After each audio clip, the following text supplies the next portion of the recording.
Hi and good evening. Thank you for watching. I'm Shakil 5858. I am Buddham. Now the latest headlines from world channels and news agencies.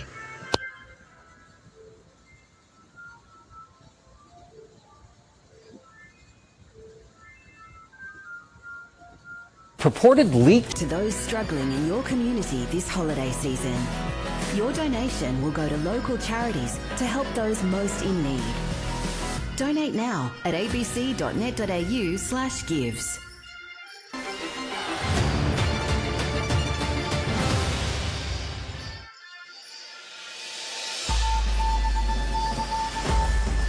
Today, Australia breaks ranks with the United States and Israel voting in favour of a UN resolution that demands a pathway to Palestinian statehood.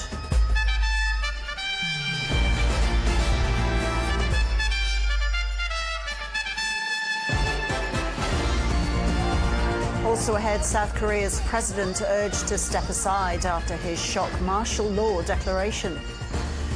The Commonwealth Bank pauses controversial plans to introduce a cash withdrawal fee. And economic slowdown, Australia's GDP rises by just 0.3% in the September quarter.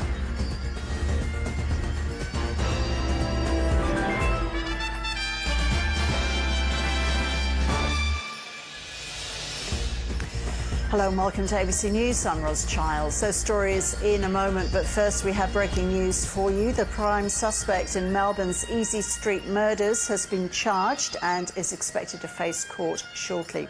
65-year-old Perry Coromblis landed in Melbourne overnight following his extradition from Rome. He's been charged. Tonight, the chaos erupting in South Korea, a major U.S. ally, after the country's president declared martial law. Violent clashes breaking out between protesters and troops, helicopters flying over parliament. After the president's surprise TV announcement declaring martial law, accusing his political foes of sympathizing with North Korea. But hours later, the president backing down. Our live report just ahead. Also tonight, another massive pileup involving cars and semis as lake-effect snow pounds the Great Lakes and Northeast. A train slamming a semi-truck in the slush, and the new snow threat after several feet have already fallen. President-elect Trump agreeing to allow the FBI to begin background checks on his staff picks. Also, the growing skepticism among Republicans over whether Mr. Trump's pick for defense secretary will be confirmed. And our new reporting, the concerns among his former Fox News colleagues about his alleged alcohol use. New details about that stowaway who boarded a flight from JFK to Paris. How she was allegedly able to sneak past critical parts of security at one of the country's busiest airports. Our underwater journey with the endangered otters guarding the so-called redwoods of the sea. And the one-of-a-kind pharmacy that dispenses prescriptions for the soul. This is NBC Nightly News with Lester Holt. Good evening. Tonight, the images coming in right now, dangerous conditions. New York to Michigan, drivers off the road, vehicles, tractor trailers, and New York City and Philadelphia, and the winds now coming, the system right behind it. And a major U.S. ally, South Korea's president, declares martial law. The chaos that's followed, nearly 30,000 U.S. troops stationed there. First tonight, the dangerous driving, the winter weather alerts expanding at this hour from Michigan right across the Northeast. A train slamming through a tractor trailer stuck on the tracks in the snow. A new massive pileup on Interstate 90 in Pennsylvania. At least 5 deaths across the storm zone, and now a new clipper system unleashing up to a foot more of snow in some areas. New York City, Philadelphia warned of those powerful winds, and Ginger Z standing by with the forecast. Tonight, the chaos erupting in South Korea, a key American ally. In a stunning move, South Korea's president declaring martial law. Protesters clashing with police, the military swarming parliament. What's now happened tonight with tens of thousands of U.S. troops stationed there? Martha Raddatz is right here with me tonight. President-elect Donald Trump's embattled nominee to head the Pentagon on the Hill today. Former Fox News host Pete Hegseth pressed repeatedly about allegations of financial mismanagement, sexual misconduct, and alcohol abuse, which he denies. And tonight, what a key Trump ally on the Hill now acknowledges about this pick. Outside Pittsburgh at this hour, the delicate and desperate search for a missing grandmother. Authorities worry she may have fallen into a 30-foot sinkhole. Her 5-year-old granddaughter found in her grandmother's car overnight. Outside New York City, the drone mystery tonight in the skies over New Jersey, seen flying near President-elect Trump's Bedminster golf course and the military base, what authorities are now saying. Tonight, nearly 3 decades later, there's news in the JonBenet Ramsey case. Her father tonight in a new interview with ABC News. Tonight, the major news from the NFL. The player now suspended after that violent hit on Sunday. How many games is he out? The quarterback suffering a concussion. Actor James Vanderbeek from Dawson's Creek, his battle now with cancer, the emotional exchange with our Robin Roberts, and why he's opening up now about this. And America Strong tonight, a pin-up calendar like you've never seen before. Get ready. From ABC News World Headquarters in New York, this is World News Tonight with... Tonight, chaos in South Korea as its president lifts his bombshell martial law order. What the tension means for the nearly 30,000 U.S. troops stationed there. In any of these kinds of situations, you want to make sure that you're checking in with your unit. Obviously has a chance to defend himself here, but some of this stuff is going to be difficult. Tonight, CBS News has learned Trump's Pentagon pick, Pete Hegseth, doesn't appear to have the votes. Plus, will the FBI conduct background checks of Donald Trump's cabinet picks? The breaking news. And tonight's Eye on America. We go to a Mississippi barn that keeps its dark history behind closed doors. It's like the past was being erased. The CBS Evening News starts now. Good evening, I'm Amna Nawaz. And I'm Jeff Bennett. On the NewsHour tonight, a short-lived declaration of martial law throws South Korea into political chaos, with that country's president accusing the opposition of sympathizing with communist North Korea. Bank of America's CEO gives his take on inflation, interest rates, and the broader U.S. economy ahead of Trump's return to the White House. And new fighting has erupted in Syria, but civilians describe how they've long been caught in the crossfire ever since the start of that country's brutal civil war. We are always afraid. We've been scared for 13 years, not just this year. We live in fear.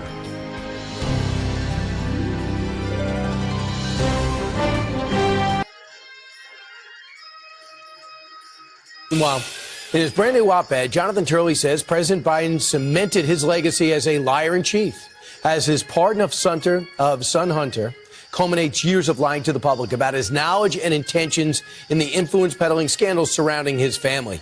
Meanwhile, special counsel David Weiss objecting to the motion to dismiss Hunter's case. The GW Law professor and Fox News contributor Jonathan Turley heard us talking about him and scrambled to the Zoom and joins us now. So, Jonathan, first off, on David Weiss saying, I don't think we should go ahead and follow through in the pardon. We should follow through in the case. Your thought? I think it's just positively nuts. Of course, he should dismiss the case. I think it's an effort to try to scrub away the stain of this case for Weiss. He was at the center of that sweetheart deal. He wanted to give the Bidens precisely what the president just gave in this pardon, a sweeping immunity for not just crimes he was accused of, but other unnamed crimes. He's not going to scrub that away. And saying that I'd like to stay in this fight a little bit longer is unlikely to impress these judges. This is not here to redeem yourself. Mm-hmm. It's the question is there a case to be tried? And the answer is no, there's not. You also believe that Hunter Biden might not be out of trouble yet. Why? Well, the president clearly is hoping that he's given him this sweeping protection, and that includes unnamed crimes. Quite literally, Hunter Biden could have, 6 heads in a duffel bag in his basement, and this would cover it as long as he committed those murders during this 10-year period. It would not protect him, by the way, from state charges. But it's a sweeping pardon that we haven't seen really the likes of since Nixon.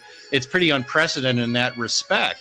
The problem is that Hunter could be called before Congress. Congress has committees that are still looking into the influence peddling scandal involving millions and millions of dollars. He could be called to testify. Last time he did that, the House accused him of being misleading, even false in his testimony. If he commits perjury again, it's a new crime, and this pardon will not have an impact, and he could face additional charges. You also write that he might not have to pay all his taxes back. South Korea's chaos and confusion after the president declares and then lifts martial law. This is an incredibly fluid situation. Why he did it and the backlash. Also on this Tuesday night, should Canada join the U.S.? The remark President-elect Trump made to Prime Minister Trudeau that's being downplayed as a joke. Canada's fire chiefs sound the alarm. The solution they're calling for to deal with growing communities. Plus, celebrating Johnny and Matthew Goudreau. And everything that was left by fans has been turned into something. The new tributes to a late NHL star and his brother. Global National with Donna Friesen, reporting tonight. Color Divino is preparing for its busiest time of the year. It's crunch time. This is a big part of the profit for us for the year. We plan way ahead for Christmas. Now, the store is wondering how Ottawa's new tax holiday will affect those sales.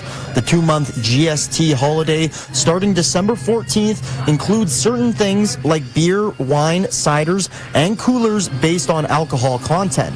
While the liquor store's owner welcomes the break, she believes it could create more work, requiring extra man hours at the busiest time of the year. It's unfortunate to move the administrative end to our end at this time of year with no notice. Hard alcohol and spirits are not included in the exemption, leaving distilleries like Rig Hand in Leduc calling the break unfair. And we're going to have pressure as distillers to match this 5% off that's being offered on beer and cider products, and that's going to come out of our bottom line. Heather Thompson with the Edmonton Chamber of Commerce calls the break a double-edged sword. There's a lot of good things that come from that, but at the end of the day, the taxpayers are still going to be paying for this one way or another. She also says people may bulk buy from larger retailers like Costco to take advantage of the tax break instead of shopping at local stores. The federal government is working on a second affordability measure, giving $250 directly to working Canadians.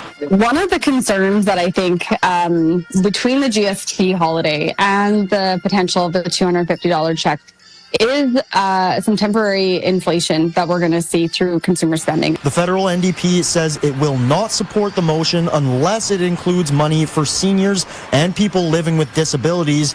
Doing so would increase Ottawa's cost above the current $4.7 billion estimate. Evan Kenny, CTV News, Edmonton.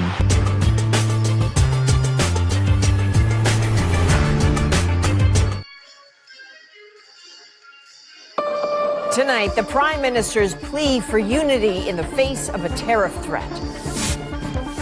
A rare closed-door meeting with opposition leaders on Parliament Hill. Don't play into Trump's narrative. And Trump's latest nod to Canada after reports he joked this country could be the next U.S. state. An Alberta man on the run accused of a bizarre arson extortion plot. As the facts revealed themselves, it just got weirder and weirder.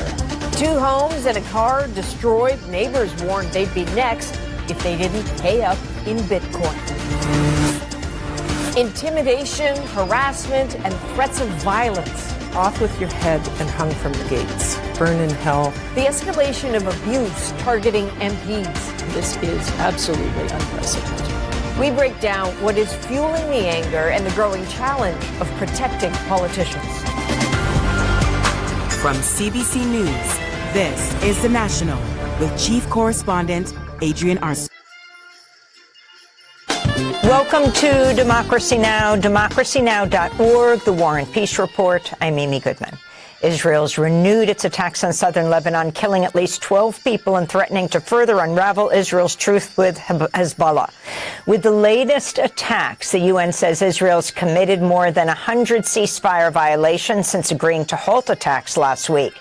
In response, Hezbollah said it had fired rockets at northern Israel as a retaliatory measure.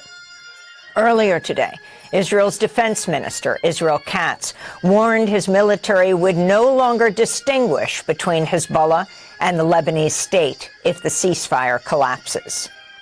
Israel's continued its unrelenting assault on Gaza with attacks on the northern town of Beit Lahia today that killed at least 8 people while leaving 20 others wounded. In Gaza City, dozens of civilians are feared trapped under the rubble of a 4-story building leveled by an Israeli airstrike. News from Europe's capital, Brussels, Belgium. From here at European Union summits to NATO meetings strategizing Europe's defense, here on France 24. Dave Keating, one of the 200 France 24 correspondents around the world. Hello and a very warm welcome to you. You're watching Daybreak here on France 24. These are the headlines. Calls for the president of South Korea to go. Yoon Suk-yeol quickly reverses his declaration of martial law, but the country's ruling opposition party wants him out, saying that if he doesn't resign, they will launch impeachment proceedings. France's Prime Minister faces votes of no confidence this Wednesday, both far left and far right-wing parties wanting him gone after he pushed through budget plans without their approval. If the government falls, it will leave the president facing a difficult task, as no new elections can be held for a year. And life in prison for the 22-year-old Italian who killed his ex-girlfriend simply because she no longer wanted to date him. Giulia Cecchettin was stabbed to death last year, her murder bringing the alarming rate of violence against women in Italy to the fore. Glad you could join us. But also coming up, our Focus Report takes a look at the worrying rate of glacier melting in Pakistan, home to the Himalayas and other impressive mountain ranges. The ice sheets have become a threat to those living in their shadows.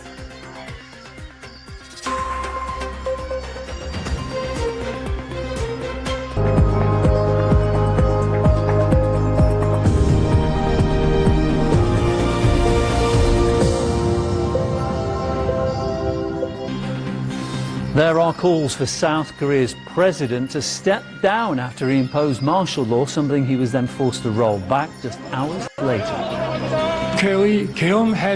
After the National Assembly's demand to lift martial law troops have been withdrawn. I will accept the National Assembly's demand and lift martial law through a cabinet meeting. Welcome, you're watching TRT World, live from Istanbul with me, Neil Harvey. Also on our programme, children continue to bear the brunt of Israel's war on Gaza, with more than 19,000 children orphaned. We'll bring you a special report. Also, opposition forces in Syria continue to make progress towards the city of Hama, intensifying pressure on the regime's military. And police in Georgia used water cannon and tear gas against demonstrators there who gathered for a 6th night in a row to protest the government's decision to suspend EU membership talks.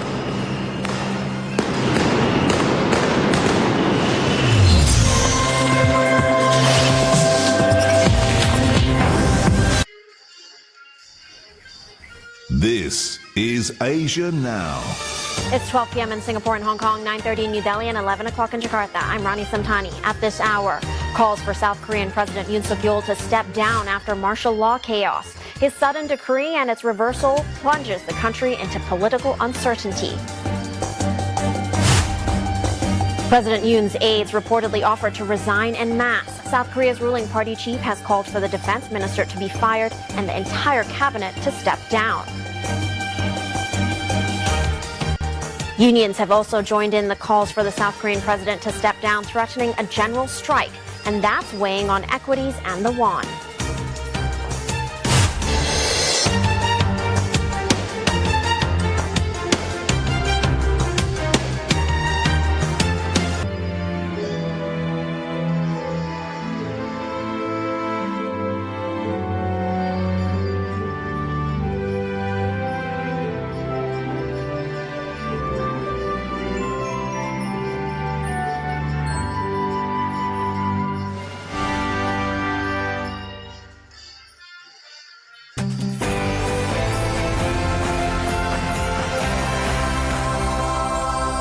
Good morning. The Conservatives are forcing a vote on farming, as Kemi Badenoch calls for a reversal on Labour's inheritance tax raid. That's as farmers plan another protest next week, as they warn they could disrupt food for Christmas. A tumultuous 24 hours in South Korea as martial law is declared and then quickly lifted in a move which has shocked the international community. A dazzling display from the royal family as they welcomed the Emir of Qatar to Buckingham Palace for a banquet during their official state visit.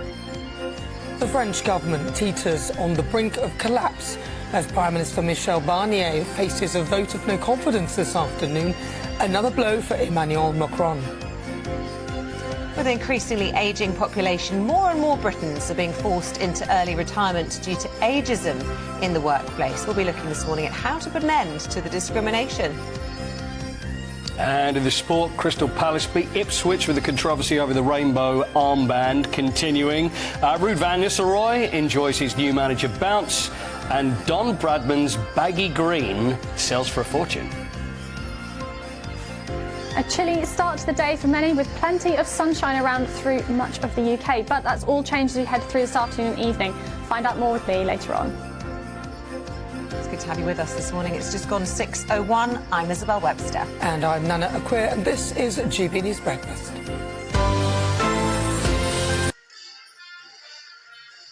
A Tuesday night in South Korea. The main television channel shows a popular chat show. The mood is as soft as the furnishings. Until the president breaks into the evening schedule and spoils it with a national address that shocks the nation. 친애하는 국민 여러분. President Yoon declares martial law, putting the military in charge. He blames pro-North Korean opposition parties who make up the majority in parliament and who've been blocking his legislation, including a budget. Parliament in this building should now be suspended. But it's also the only body that can overrule the president and his martial law by voting against him. Cue a midnight dash for Parliament. First, the army. Heavily armed soldiers enter the back doors of the building. Others take a more direct route. And some need a little extra help. But opposition leaders have also summoned lawmakers and supporters to the National Assembly. This party boss live-streamed himself being chauffeured to Parliament before clambering over the gates. Inside, MPs and journalists scramble to get to the chamber. Outside the gates, the scuffles continue in a cloud of tear gas and a flash of cameras. Here, a member of Parliament is seen grabbing a soldier's gun, shouting, "Are you not ashamed?" Others remember the last time martial law was imposed in this country, before South Korea shook off military dictatorship to become one of the most prosperous and vibrant democracies in Asia. And what happens in South Korea has repercussions well beyond its borders. A short missile's flight away from Seoul is North Korea, where dictator Kim Jong-un rules his nuclear-armed dystopia with the constant threat of invasion of the South, now in political turmoil. There to stop the North from trying it on are 29,000 US troops in one of the biggest American bases overseas. They've been here since 1953, the end of the Korean War. What will happen to them after President Trump takes office? One of them starts December 13th on DW.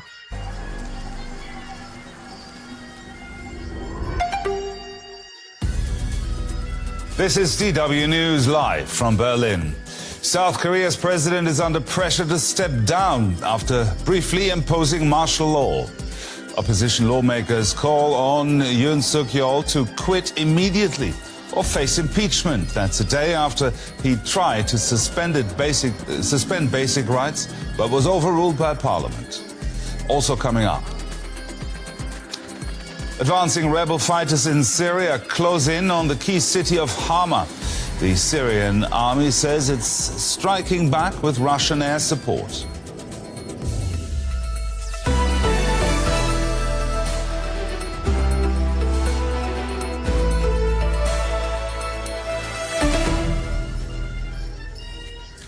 I'm Gerhard Elfers. Welcome to the program. South Korea's president.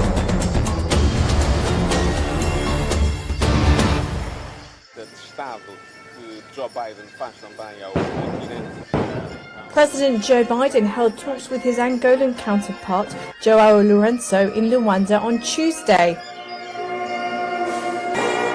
Biden is using the first trip to Angola to promote Washington's investments in the country.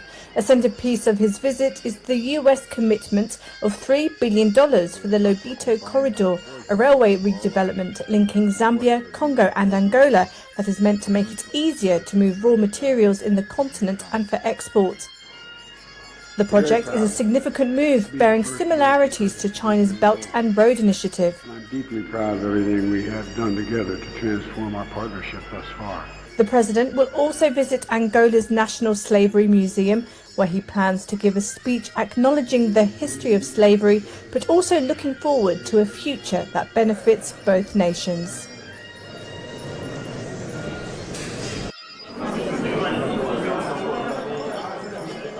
Here to stay. That's what Senegal's Prime Minister Ousmane Sonko has confirmed, instead of taking on the role of President of the National Assembly. This decision follows his party's performance in the recent snap parliamentary elections, where the ruling PASTEF party, led by President Bassirou Diomaye Faye and Sonko, secured 130 out of 165 seats in the National Assembly. This victory marks one of the largest majorities ever achieved by a single party in Senegal, leading to discussions about Sonko's political future. Some analysts suggest that stepping down as Prime Minister to preside over Parliament could promote a better balance of power, however, is vital to maintaining stability. As the war in Sudan rages on, humanitarian conditions are growing increasingly desperate.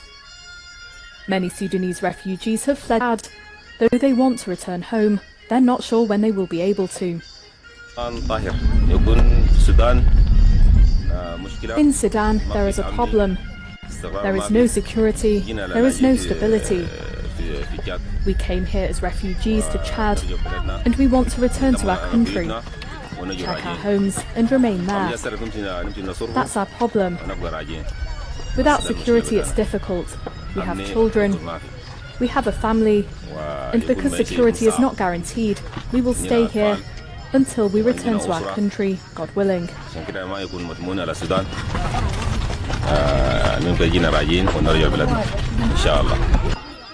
Aid groups are worried about a lack of resources.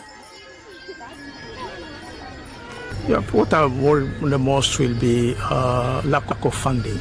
If you don't have enough funding, then and have increased inflow of Sudanese population here in Chad, adding a strain to the situation here in Chad as well itself, that can lead to anger. Some fear the situation won't improve anytime soon. We know here the population is almost solely reliant on food aid, and this is not something that is really sustainable.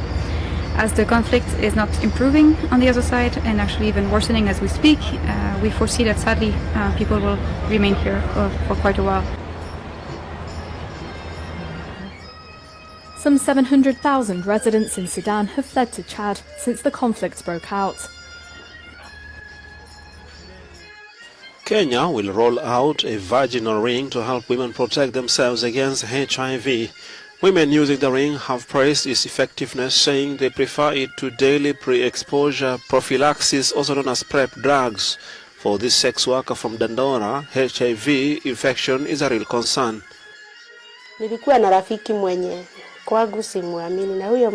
I have had partners who I did not trust, and they provided my daily bread for my children to get something to eat.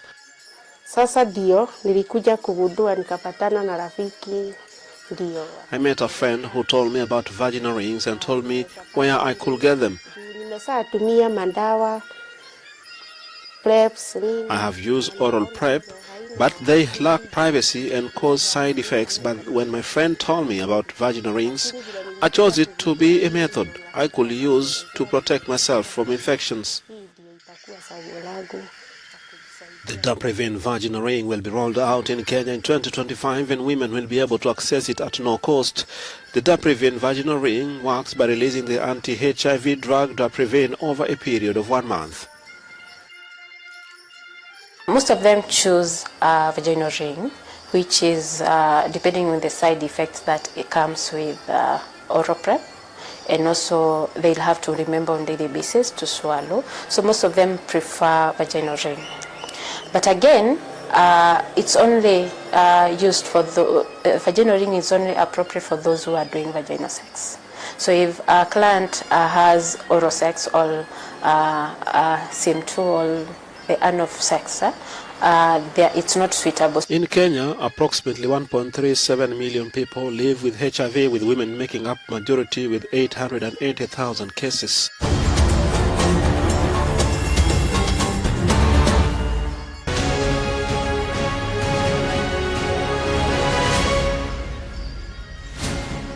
Good morning, it's 6 o'clock. On today's show, a night of chaos in South Korea. The president backs down after a declaration of martial law that put democracy in peril. Plus, full steam ahead, Labour reveal plans to renationalise 3 rail operators next year. We'll speak to the Transport Secretary just after 7 o'clock. Plenty to come on Wednesday, the 4th of December. South Korean MPs break down barriers and scale fences to stop martial law. There are growing calls for the president to be impeached.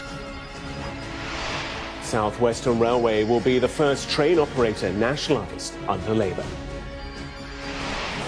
Riot police used tear gas and water cannon to clear protesters in Georgia. The police are firing tear gas right now to try and drive the protesters away. They're also been using water cannon, but the protesters just keep firing back. Also ahead, justice denied, how the UK's Wild West court system is failing victims. And Crystal Palace captain Mark Gay defies FA rules with another religious message on the rainbow armband.